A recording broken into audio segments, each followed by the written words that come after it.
ಯಾವುದೋ ಶೂಟಿಂಗ್ ಮಧ್ಯದ ಬಿಡುವಿನಲ್ಲಿ ಸಿನಿಮಾ ಟೀಮ್ನವ್ರ ಜೊತೆ ಕೂತ್ಕೊಂಡಂಗೆ ಕಾಣಿಸ್ತಿದ್ದು ನನಗೆ. ಪಕ್ಕದಲ್ಲಿರುವವನು ವಿಲ್ಸನ್ ಗಾರ್ಡನ್ ನಾಗ ಅಂದ್ರವರು.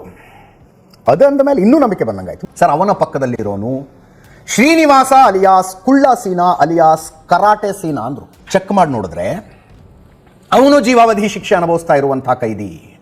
ಅವನ ಪಕ್ಕದಲ್ಲಿರೋನು ನಾಗರಾಜ, ರೇಣುಕಾಸ್ವಾಮಿ ಮರ್ಡರ್ ಕೇಸಿನ ಅಕ್ಯೂಸ್ ನಂಬರ್ 11 ಅಂತ ಹೇಳಿದ್ರು.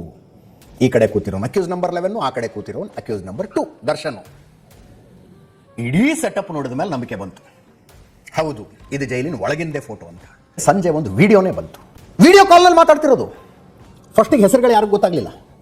ಒಬ್ಬ ಮನುಷ್ಯ ವಿಡಿಯೋ ಕಾಲ್ನಲ್ಲಿ ಮಾತಾಡ್ತಾ ಇನ್ನೊಬ್ಬನ ಜೊತೆ ಮಾತಾಡ್ತಿರ್ತಾನೆ, ತಗೊಂಡೋಗಿ ಫೋನ್ ಕೊಡ್ತಾನೆ. ಆ ಕಡೆ ಇದೇ ಸೇಮು ಕ್ಯಾರೆಕ್ಟರು ದರ್ಶನ್.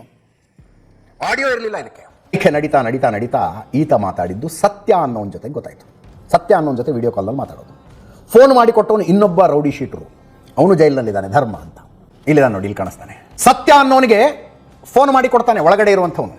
ಹೆಸರುಗಳಾದರೂ ನೋಡ್ರಿ, ಧರ್ಮ ಸತ್ಯನಿಗೆ ಫೋನ್ ಮಾಡ್ತಾನೆ. ಸತ್ಯ ಧರ್ಮ ಎರಡೂ ಕೂಡ ಪರಪ್ಪನ ಅಗ್ರಹಾರದ ಸೆಂಟ್ರಲ್ ಜೈಲಿನಲ್ಲಿದ್ವು. ಇದನ್ನು ಹೆಂಗಾರು ಅರ್ಥ ಮಾಡ್ಕೊಳ್ಳಿ. ಸತ್ಯ ಧರ್ಮ ಎರಡೂ ಪರಪ್ಪನ ಅಗ್ರಹಾರದ ಸೆಂಟ್ರಲ್ ಜೈಲಿನಲ್ಲಿದ್ವು. ಸತ್ಯ ಬಿಡುಗಡೆಯಾಗಿ ಹೊರಗೆ ಬಂತು, ಧರ್ಮ ಇನ್ನೂ ಒಳಗೆ ಇದೆ. ಧರ್ಮ ಸತ್ಯನಿಗೆ ವಿಡಿಯೋ ಕಾಲ್ ಮಾಡಿ ಅದಕ್ಕೇನು ಹೆಸರು ಇಡ್ತೀವಿ, ದರ್ಶನಕ್ಕೆ ಕೊಡ್ತು. ಹಿಂಗಿದೆ ಕಥೆ ಇದು.